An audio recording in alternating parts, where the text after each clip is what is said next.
محمد كما باركت على إبراهيم وعلى آل إبراهيم إنك حميد مجيد. الحمد لله الذي هدانا لهذا وما كنا لنهتدي لولا أن هدانا الله. وأشهد أن لا إله إلا الله وحده لا شريك له وأشهد أن محمدا عبده ورسوله. أما بعد، أعوذ بالله من الشيطان الرجيم. بسم الله الرحمن الرحيم. ظهر الفساد في البر والبحر بما كسبت أيدي الناس ليذيقهم بعد الذي عملوا لعلهم يرجعون. صدق الله العظيم. وقال النبي صلى الله عليه وسلم: المرء مع من أحبه، أو كما قال عليه الصلاة والسلام.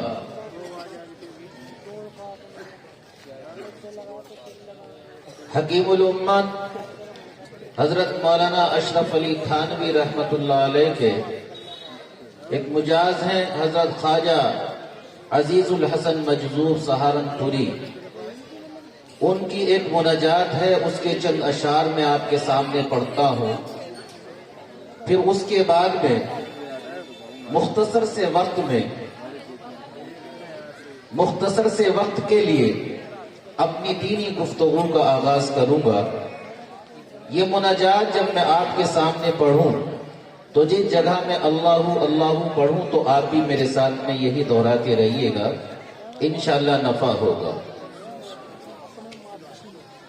اے میرے داتا، اے میرے مالک، اے میرے مولا، اے میرے والی، اے میرے داتا، اے میرے مالک، اے میرے مولا، اے میرے والی.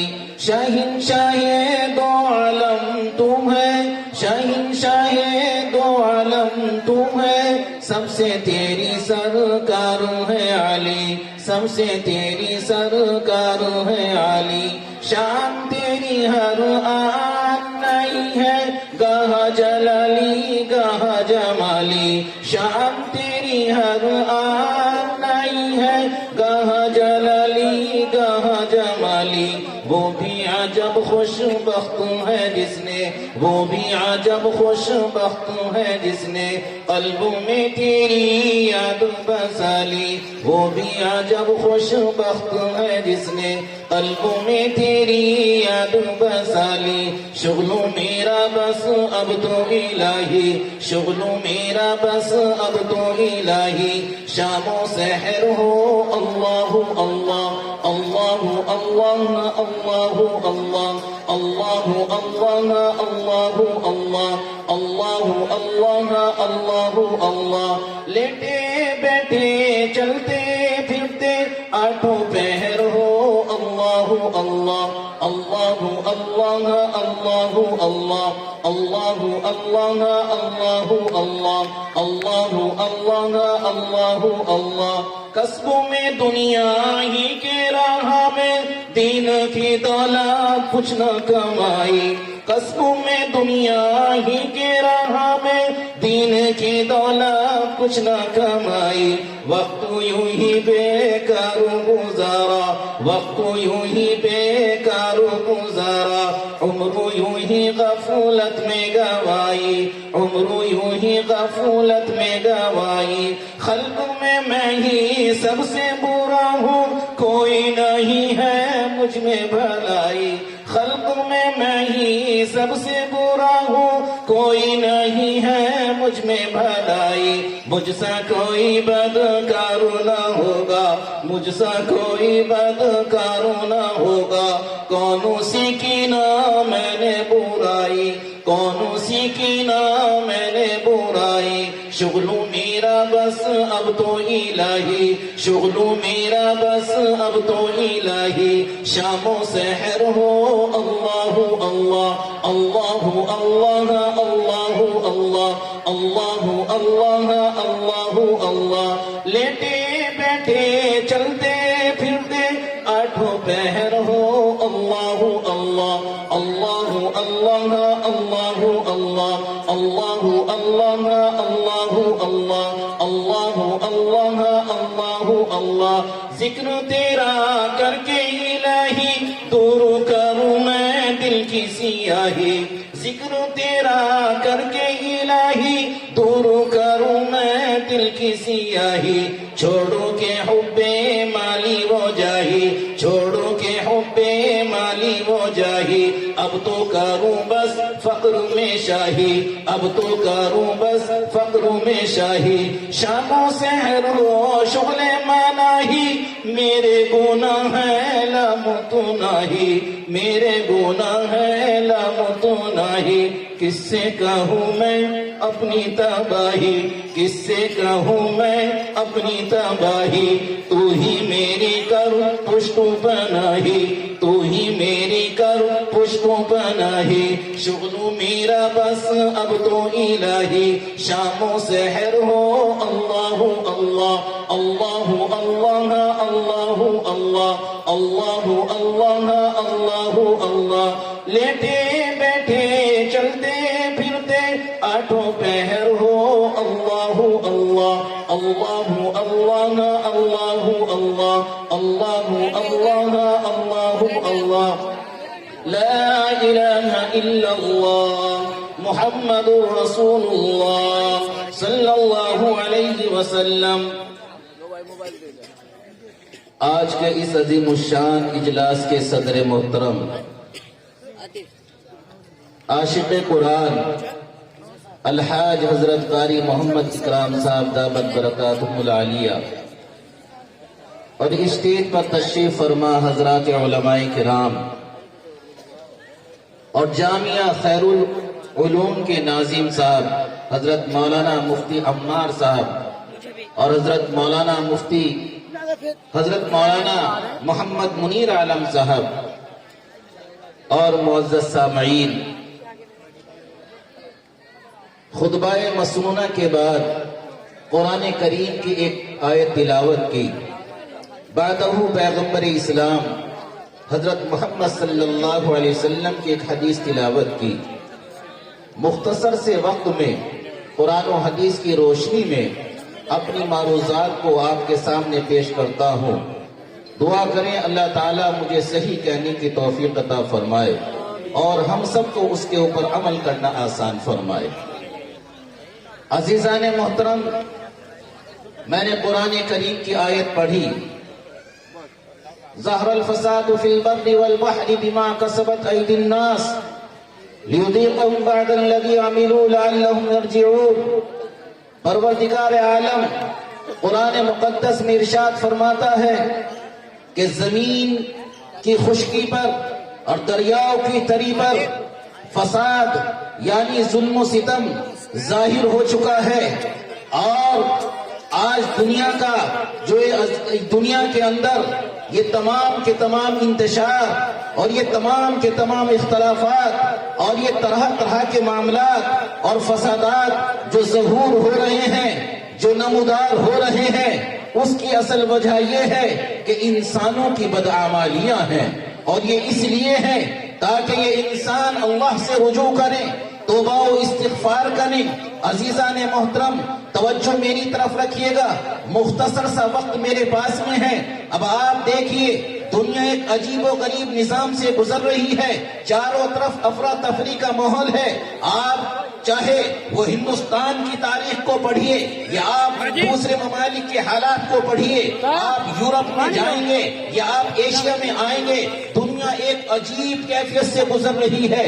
جہاں دیکھو امن نہیں، جہاں دیکھو سکون نہیں، انتشار ہی انتشار، اختلاف ہی اختلاف، جھگڑے ہی جھگڑے، یہاں تک کہ جو حقیقی رشتے تھے وہ بھی ختم ہوتے چلے جا رہے ہیں، اولاد نافرمان ہوتی جا رہی ہے، بیویاں اپنے شوہروں کی اطاعت کرنے کے لیے جو ہے وہ تیار نہیں ہے، روزمرہ طرح طرح کی بیماریاں جو ہیں وہ جنم لے رہی ہیں، مہنگائی جو ہے وہ آسمان چھو رہی ہے۔ میرے محترم بزرگوں، دوستو، قرآن کہتا ہے اس کی اصل وجہ جو ہے وہ انسانوں کی بدعمالیاں ہے۔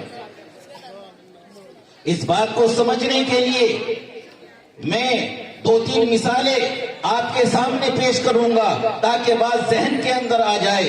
عزیزان محترم، دیکھیے اللہ رب العزت نے اس دنیا کو بنایا، دنیا کی ہر چیز کو بنایا، اور دنیا کے اندر اللہ نے جتنی بھی چیزوں کو پیدا کیا بنایا، ہر چیز کے اندر جو ہے ایک اثر رکھا ہے، ہر چیز کے اندر جو ہے ایک اثر رکھا ہے۔ یہ نباتات، یہ جمادات، یہ آسمان، یہ چاند، یہ سورج، یہ ستارے، یہ درخت، میرے محترم بزرگوں دوستو، اللہ رب العزت نے ہر چیز کے اندر ایک اثر رکھا ہے، اور انسان نے اپنی صلاحیت کا استعمال کیا ہے۔ انسان نے اپنی صلاحیت کا استعمال کرنے کے بعد میں ان تمام کی تمام چیزوں کے اثرات کو محسوس کیا، محسوس کرنے کے بعد میں اس نے اس سے فائدہ اٹھایا اور اس سے لطف اندوز ہو رہا ہے۔ اس بات کو سمجھنے کے لیے تھوڑا سا آپ آگے آئیے گا۔ ایک شخص کسی حکیم کے پاس جائے اور یہ کہے کہ حکیم صاحب میری آنکھوں کی بینائی کمزور ہوتی جا رہی ہے، میرے جسم کے اندر جو ہے وہ میرے جسم کی طاقت جو ہے وہ روزانہ گھٹتی جا رہی ہے۔ عزیزان محترم، جب حکیم صاحب کے پاس میں وہ پہنچا، حکیم صاحب نے جو ہے اس کے مرض کی تشخیص کرنے کے بعد میں اب اس کے لیے جو بھی نسخہ تجویز کیا ہوگا، چاہے وہ معجون کی شکل میں ہو، چاہے وہ جڑی بوٹیوں کی شکل میں ہو، چاہے وہ خمیرے کی شکل میں ہو، عزیزان محترم اس میں ضرور کسی درخت کے پتے شامل ہوں گے، کسی درخت کے پھول شامل ہوں گے، کسی درخت کی جڑ شامل ہوں گی، کسی درخت کے پھل شامل ہوں گے۔ تو پتہ یہ چلا کہ اللہ رب العزت نے درختوں کے پتوں کے اندر بھی ایک اثر رکھا ہے، درختوں کے پھلوں کے اندر بھی اللہ نے جو ہے اثر رکھا ہے، درخت کے پھولوں کے اندر بھی اللہ نے جو ہے اثر رکھا ہے، درختوں کی جو چھال ہوتی ہے اس کے اندر بھی جو ہے اللہ نے ایک اثر رکھا ہے۔ انسان اپنی صلاحیت کو استعمال کرتا ہے اور پھر ان کے اثرات کو محسوس کرنے کے بعد میں ان سے لطف اندوز ہو رہا ہے، ان سے فائدہ اٹھا رہا ہے۔ اور تھوڑا سا آپ آگے کو آئیے، یہ جو ہم غذائیں کھاتے ہیں، اللہ نے اس غذا کے اندر بھی ایک تاثیر رکھی ہے، اس کے اندر بھی ایک اثر رکھا ہے۔ ایک حکیم صاحب کے پاس میں جائے اور یہ کہے کہ حکیم صاحب گرمی کا موسم ہوتا ہے اور سخت گرمی ہوتی ہے، لیکن میرے جسم کی کیفیت یہ ہوتی ہے کہ میرے جسم سے ٹھنڈے ٹھنڈے پسینے نکلتے ہیں، میرے ہاتھوں سے ٹھنڈے ٹھنڈے پسینے نکلتے ہیں، میرے پاؤں کے تلووں سے ٹھنڈے ٹھنڈے پسینے نکلتے ہیں۔ اب حکیم صاحب نے اس کو دیکھا، دیکھنے کے بعد میں یہ کہا کہ تمہارے جسم کے اندر جو خون ہے، خون کی حرارت جو ہے وہ اس کی حرارت ٹھیک نہیں ہے، اس کے لیے تمہیں جو ہے گرم غذائیں کھانی پڑیں گی تاکہ تمہارے خون کا جو دورانیہ ہے وہ ٹھیک ہو جائے۔ حکیم صاحب نے اس کے لیے غذا بتائی کہ آپ انڈوں کا استعمال کیجئے گا، گوشت کا استعمال کیجئے گا، مچھلی کا استعمال کیجئے گا، بادام اور اخروٹ کا استعمال کیجئے گا۔ پتہ یہ چلا کہ یہ جو غذائیں ہیں ان کے اندر بھی اللہ نے ایک اثر رکھا ہے۔ انسان اپنی صلاحیت کو اس کے اوپر استعمال کرتا ہے اور پھر ان سے جو ہے وہ فائدہ اٹھا رہا ہے۔ ایک کہتا ہے کہ حکیم صاحب سردی کا موسم ہوتا ہے اور میرے جسم کی یہ حالت ہوتی ہے کہ سردی کے عالم میں جو ہے میرا جسم جو ہے وہ پسینے سے شرابور رہتا ہے، میرا پورا جسم جو ہے گرم رہتا ہے۔ حکیم صاحب نے دیکھا اور یہ کہا کہ تمہارے جسم کے اندر جو خون ہے اس کی حرارت حد درجے بڑھی ہوئی ہے، اس کے لیے تمہیں ٹھنڈی غذاؤں کا استعمال کرنا ہوگا۔ یعنی حکیم صاحب بتاتے ہیں کہ سبزیوں کا استعمال کیجئے گا، پھلوں کا استعمال کیجئے گا، دودھ اور دہی کا استعمال کیجئے گا۔ پتہ یہ چلا کہ یہ جو غذائیں ہیں ان کی تاثیر ٹھنڈی ہے، اور حکیم صاحب نے جو ہے اس کو بتایا ہے۔ انسان نے غذاؤں کے اوپر بھی اپنی صلاحیت کو استعمال کیا، استعمال کرنے کے بعد میں ان کے فائدوں کو محسوس کیا، ان کے اثرات کو محسوس کیا اور ان سے یہ فائدہ اٹھا رہا ہے۔ اور تھوڑا سا آگے کو آئیے میرے محترم بزرگوں دوستو، یہ جو لباس آپ نے اور میں نے پہن رکھا ہے اس لباس کے اندر بھی ایک تاثیر ہے، اس لباس کے اندر بھی ایک اثر ہے۔ یعنی گرمی کا لباس الگ ہوتا ہے، اور جب سردی کا موسم ہوتا ہے اس کا لباس الگ ہوتا ہے۔ سردی کا جب موسم آتا ہے انسان موٹے اور اونی کپڑے پہنتا ہے کیونکہ کیونکہ وہ جسم کو سردی سے محفوظ رکھتی ہے اور جسم کو گرماہٹ یعنی گرمی پہنچاتی ہے۔ گرمی کا جب موسم آتا ہے انسان اس زمانے میں جو کوٹن کا کپڑا پہنتا ہے تاکہ یہ کوٹن کا کپڑا ہمارے جسم کو گرمی سے محفوظ رکھے اور گرمی سے محفوظ رکھے۔ پتہ یہ چلا کہ انسان نے اپنی صلاحیت کپڑے کے اوپر استعمال کی تو کپڑے کے اثرات کو بھی اس نے محسوس کر لیا۔ گرمی کا لباس الگ ہو گیا، سردی کا لباس الگ ہو گیا۔ عزیزان محترم توجہ میری طرف رکھیے کہ اس انسان نے ہر چیز کے اوپر جو ہے ریسرچ کی، اس انسان نے جو ہے اپنی صلاحیت کا ہر چیز کے اوپر استعمال کیا، یہاں تک کہ سورج کی تپش اور چاند کی حرارت کے اثرات کو بھی اس نے محسوس کیا اور ان سے یہ فائدہ اٹھا رہا ہے۔ ہاں یہ ایک انسان نے یعنی نباتات و جمادات ہر چیز کے اثرات کو اس نے محسوس کیا اور ہر چیز کے اثرات کو محسوس کر کے جو ہے یہ اس سے فائدہ اٹھا رہا ہے۔ ایک اثر ایسا ہے کہ ایک عمل ایسا ہے کہ جس کے اثر کو یہ انسان محسوس نہیں کر رہا۔ توجہ ہے، ایک عمل ایسا ہے، ایک چیز ایسی ہے کہ جس کے اثرات کو یہ انسان محسوس نہیں کرتا۔ میرے محترم بزرگوں دوستو، وہ چیز کیا ہے کہ جس کے اثرات کو انسان محسوس نہیں کر رہا ہے؟ جیسا کہ اللہ نے اور تمام چیزوں کے اندر اثر رکھا ہے ایسا ہی اثر اللہ نے اس میں بھی رکھا ہے۔ وہ کیا ہے؟ وہ ہمارے اعمال ہیں۔ اگر اعمال ہمارے اچھے ہوں گے تو اس کے اثرات بھی اچھے ہوتے ہیں۔ اعمال اگر ہمارے غلط ہوں گے، اعمال ہمارے برے ہوں گے، اعمال اگر ہمارے بد ہوں گے تو عزیزان محترم اس کے اثرات بھی غلط ہوتے ہیں، اس کے اثرات بھی بد ہوتے ہیں۔ اس کو سمجھانے کے لیے میں قرآنی واقعہ آپ کو سناتا ہوں۔ آپ نے حضرت آدم علیہ السلام کا واقعہ سنا ہوگا۔ اللہ نے حضرت آدم علیہ السلام یعنی کون ہے حضرت آدم علیہ السلام؟ تمام انسانوں کے باپ ہیں حضرت آدم علیہ السلام، اور 5 انعام 5 ایوارڈ اللہ نے حضرت آدم کو ایسے دیے ہیں کہ دنیا کے اندر کسی کو بھی وہ انعامات اللہ نے، کسی کو بھی وہ ایوارڈ اللہ نے عطا نہیں کیے ہیں۔ نمبر 1 ابو البشر، تمام انسانوں کے باپ ہیں حضرت آدم علیہ السلام۔ نمبر 2 اللہ نے حضرت آدم کو جنت کے اندر رکھا۔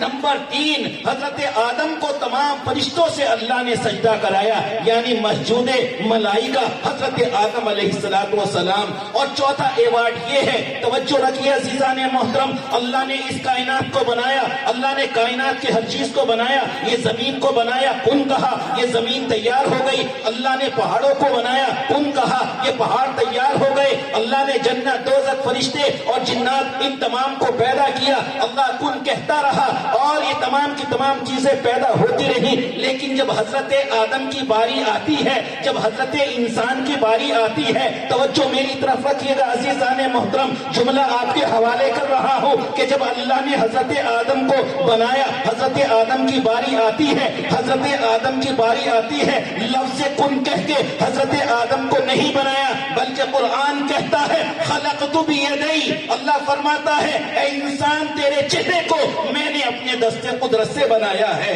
عزیزان محترم یعنی چوتھا ایوارڈ جو ہے اللہ نے حضرت آدم کو وہ دیا کہ اپنے دست قدرت سے حضرت آدم کے چہرے کو بنایا۔ اور 5واں ایوارڈ وہ ہے کہ سب سے پہلے جس کو اللہ نے نبوت عطا فرمائی وہ حضرت آدم علیہ السلام۔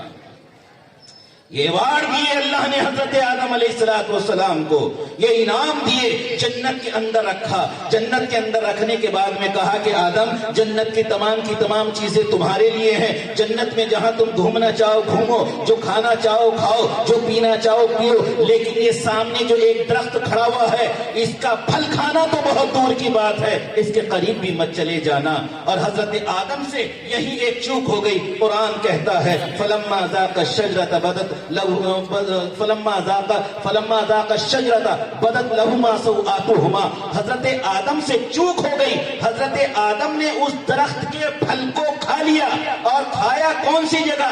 جنت کے اندر۔ جیسے ہی وہ پھل حضرت آدم نے وہاں پر کھایا، اس پھل کھانے کا اثر یہ ہوا کہ حضرت آدم اور حضرت حوا نے جو لباس پہن رکھا تھا وہ پورا کا پورا جل کر راکھ ہو جاتا ہے. حضرت آدم اور حضرت حوا جنت کے اندر برہنہ ہو جاتے ہیں. اب وہ اپنا بدن ڈھانکنے کے لیے جو ہے لباس کی جستجو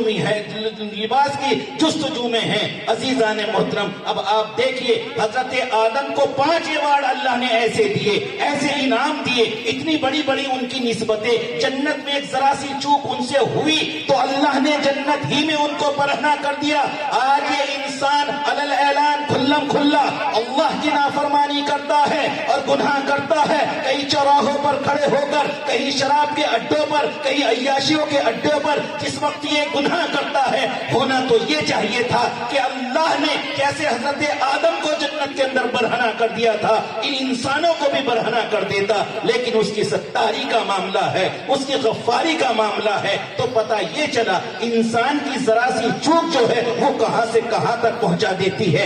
ایک واقعہ اور ہے، اس کو توجہ کے ساتھ میں سنیے گا. اس واقعے کو حضرت علامہ حضرت شبلی نعمانی نے اپنی کتاب سیرت النبی کے اندر لکھا ہے. اور اس وقت کے سب سے بڑے عالم پیر طریقت حضرت مولانا پیر ذوالفقار نقشبندی کی ایک کتاب ہے با ادب با نصیب، انہوں نے بھی اس واقعے کو اپنی کتاب کے اندر لکھا ہے. حضرت یوسف علیہ السلام کون ہے؟ حضرت یوسف نبی، حضرت یوسف کے بابا حضرت یعقوب نبی، حضرت یوسف کے دادا حضرت اسحاق نبی، حضرت یوسف کے پردادا حضرت ابراہیم نبی. یعنی دیکھیے پردادا نبی، دادا نبی، باپ نبی، خود نبی. حضرت یوسف علیہ السلام اپنے محل میں بیٹھے ہوئے ہیں، اتفاق سے ان کے والد محترم ان سے ملنے کے لیے آئے. حضرت یوسف نے اپنے والد محترم کو دیکھا اور دیکھنے کے بعد میں والد کے احترام میں کھڑے نہیں ہوئے.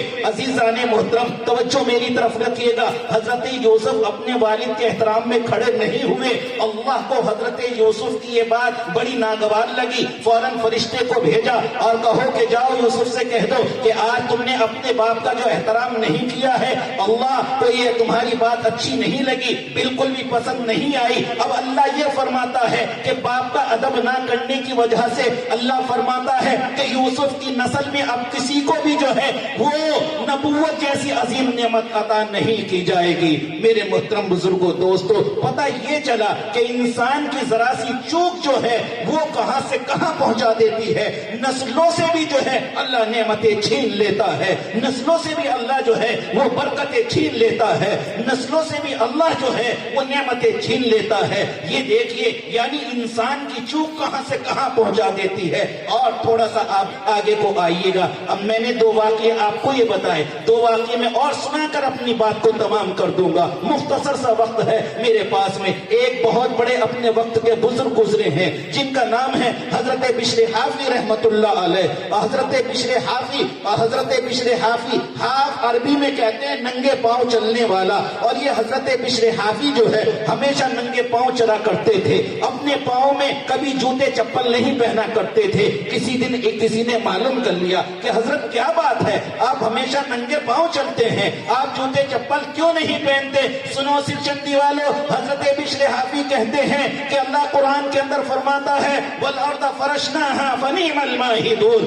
کہ پوری کی پوری زمین جو ہے یہ اللہ کا فرش ہے. اور دنیا کا دستور ہے جب کوئی آدمی اپنے گھر میں فرش بچھا لیتا ہے، کوئی آدمی اپنے دربار میں قالین بچھا لیتا ہے تو اس میں جوتے چپل پہن کر نہیں چلا جاتا ہے، بلکہ ننگے پاؤں جو ہے اس کے اوپر چلا جاتا ہے. اور یہ زمین تو پوری کی پوری اللہ کا فرش ہے. بشر حافی سے بالکل نہیں ہو سکتا کہ اللہ کے فرش پر جو ہے وہ جوتے چپل پہن کر چلے. میرے محترم بزرگوں دوستو، حضرت بشر حافی نے یہ عمل اللہ کی محبت میں کیا. حضرت بشر حافی نے یہ عمل اللہ کی محبت میں کیا تو اس کا اثر یہ ہوا کہ اس بستی کے اندر جتنے بھی چرندے تھے، اس بستی کے اندر جتنے بھی جانور تھے، چاہے وہ گائے ہو، بھینس ہو، اونٹ ہو،